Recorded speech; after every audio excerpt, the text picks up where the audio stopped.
বাইরে এত গরম পড়েছে, তার মধ্যে যাচ্ছি বিদেশের হাটে। এরম মাথার উপরে রোদ নিয়ে বাজার করার এক মজাই আলাদা।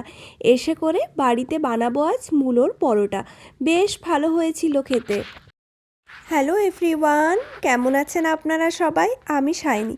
আমি তো বেশ ভালোই আছি। আর এখন যাচ্ছি বাজারে। বাজারে যাওয়ার এই রাস্তাটি আমার কেন জানি না ভীষণ পছন্দের, ভীষণ কাছে।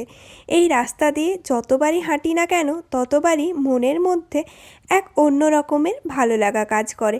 হাঁটতে হাঁটতে অনেকটা পথ অতিক্রম করেই বলতে পারেন পৌঁছে গেছি আমাদের বাজারে বা হাটে বলতে পারেন। এটা তো বিদেশের হাটই হলো, যেখানে বিভিন্ন রকমের শাক সবজি ফল মূল অনেকটাই কম দামে পাওয়া যায়। তার মধ্যেই চেরিগুলো যেন নজর কাড়লো। এছাড়াও আছে এখানে বিভিন্ন রকমের সবজি। এই জায়গাটাতে দেখলাম 1 কেজি টমেটোর দাম 1 টাকা, 1 ইউরো, সরি, টাকা বলতে গেলে সে ভুলেই যায়। আজকে বেশ গরম পড়েছে, তাই এই টুপিটা না পরে আর বাইরে বেরোনোর উপায় পেলাম না। গরমে তরমুজ তো নিতেই হবে, তাই একটি তরমুজ নিয়ে নিলাম। এই তরমুজটি একটার দাম নিল 1.5 ইউরো, মানে ভারতীয় টাকায় 150 টাকা মতো। এখানে আছে প্রচুর আঙ্গুর। আঙ্গুরগুলো ওই একটা প্যাকেটের দাম 1 ইউরো।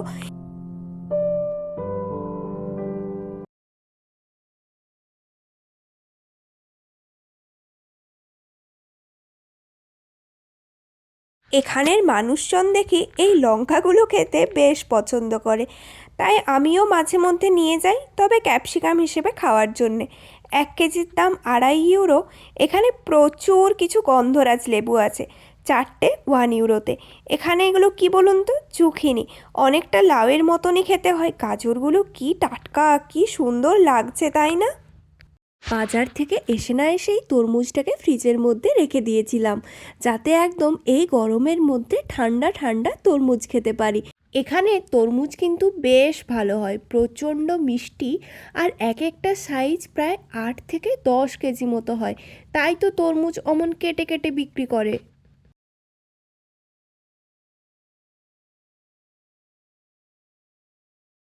এই মূলোটাও আজকে কিনে আনলাম স্যাটারডে মার্কেট থেকে, তাই টাটকা থাকতে থাকতেই বানালে বেশি টেস্ট হবে।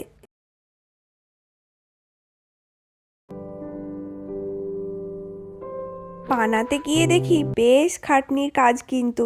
তো মূলো আমি কিছুতেই স্ক্রাশ করতেই পারছি না।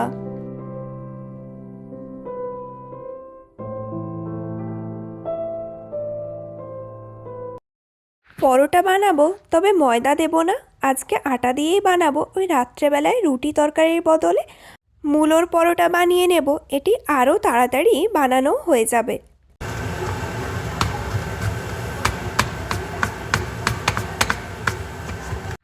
কয়েকটা আলু আমি মাইক্রো ওভেনে সেদ্ধ করতে দিয়ে দিয়েছি। প্রেসার কুকারে দিলেও একই সময়ই লাগতো।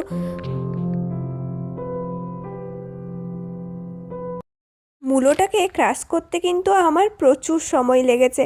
প্রায় 15 মিনিট মতো আমি মূলোটাকে ঘষেই গেছি, তারপর যে এটি হয়েছে।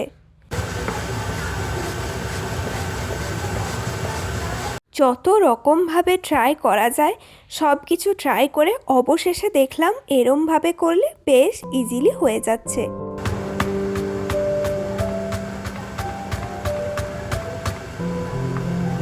মানুষ যখন কোনো কিছু একটা প্রথমবারের জন্য ট্রাই করে, তখন সেটা প্রথমে জটিল মনে হলেও করতে করতে কিন্তু কাজটা অনেকটাই সহজ হয়ে যায়। দেখুন, এতটা মূলো কিন্তু আমি সুন্দর করে ক্রাশ করে নিয়েছি। এরপর এর মধ্যে সমস্ত মশলা মেশানোর পালা।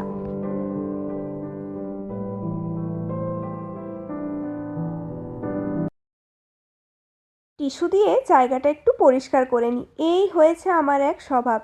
রান্না করতে করতেই রান্নাঘর পরিষ্কার করতে আমার আরও সময় বেশি লেগে যায়। চলুন ওইদিকে আবার আটাটা মাখিয়ে নিই। একটু তেল দিয়েছি, নুন দিয়েছি, আর অল্প পরিমাণে ঈষদুষ্ণ গরম জল, যেটি দিয়ে আটাটি সুন্দর করে মেখে নেব।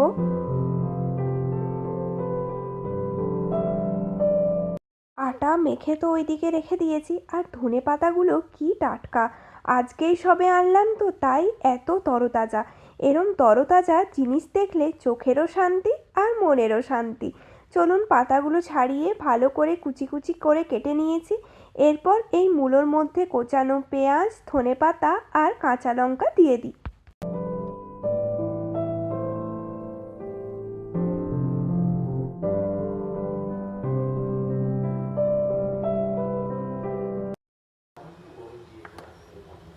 কি সুন্দর দেখতে হয়েছে, সাদার উপরে লাল, নীল, সবুজ সব রকমের কালার একসাথে মিলেমিশে একাকার হয়ে গেছে।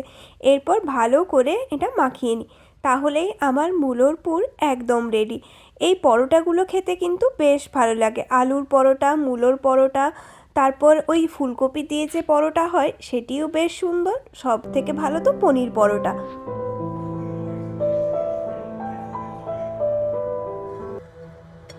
পুর তো মাখানো হয়ে গেল, সব থেকে জটিল কাজ বাকি আছে, যে ঠিকঠাকভাবে আমি মেলতে পারবো কি না, কারণ তা নিয়ে আমার বেশ সন্দেহ। আর এই মূলোর পরোটা মেলার সময় যে কি অসুবিধা হয়, মূলো থেকে তো প্রচুর জল বেরোয়, তাই মাঝে মধ্যেই জলটা এত পরিমাণে বেরিয়ে যায় যে মেলাই যায় না। তার জন্যে আমি নতুন বুদ্ধি বার করেছি। এই প্রথমে রুটি মেলে নেব, তারপর পুরটা ভালো করে ওপর থেকে বিছিয়ে দিয়ে ওপর থেকে আরেকটি রুটি দিয়ে দেব, তাহলে বেশ ইজিলি হয়েও যাবে আর পুরটাও অনেকটা পরিমাণে দেওয়া যায়, বেরিয়ে যাওয়ারও কোনো ভয় থাকে না। ওই যে একটা রুটি মেলে রেখে দিলাম, এরপর আরেকটা মেলে নেব।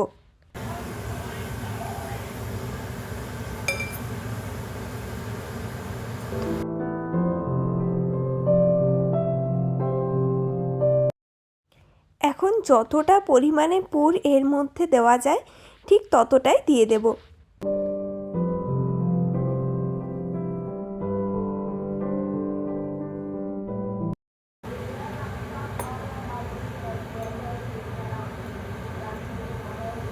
এরপর হালকা হাতে জাস্ট একবার ওপর দিয়ে পরোটাটাকে মেলে নিলেই আমার মূলোর পরোটা কিন্তু একদম তৈরি হয়ে যাবে।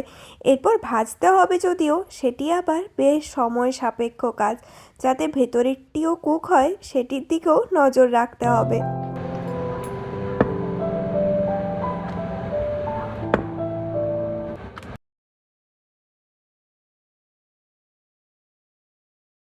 এই ফ্রাইং প্যানটির মধ্যেই আমি বেশিরভাগ সময় পরোটা করে থাকি, যার জন্যে আগে দুটো মতো করেছি, এরপরে আর একটা করব, একদম লো স্টিমে কুক হতে দেব।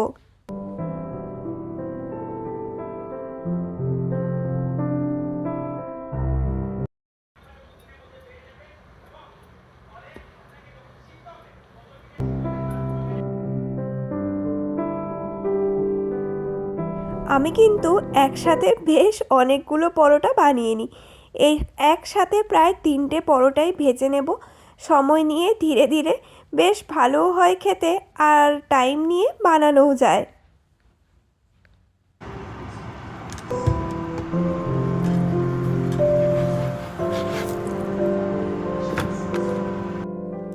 বেশ ভালোভাবে পরোটাগুলো ভেজে নিলেই আজকের মতো আমার ডিনার রেডি হয়ে যাবে। চলুন তাহলে ভিডিওটিকেও এখানেই শেষ করলাম। যদি আমার ভ্লগ আপনাদের ভালো লাগে তাহলে অবশ্যই লাইক, কমেন্ট, শেয়ার করবেন। দেখা হবে পরের নতুন একটি ভিডিওতে। Thanks for watching my video. Thank you so much. Bell আইকনটা ক্লিক করে রাখবেন যাতে নতুন সব ভিডিওর আপলোড আপনারা পেতে থাকেন।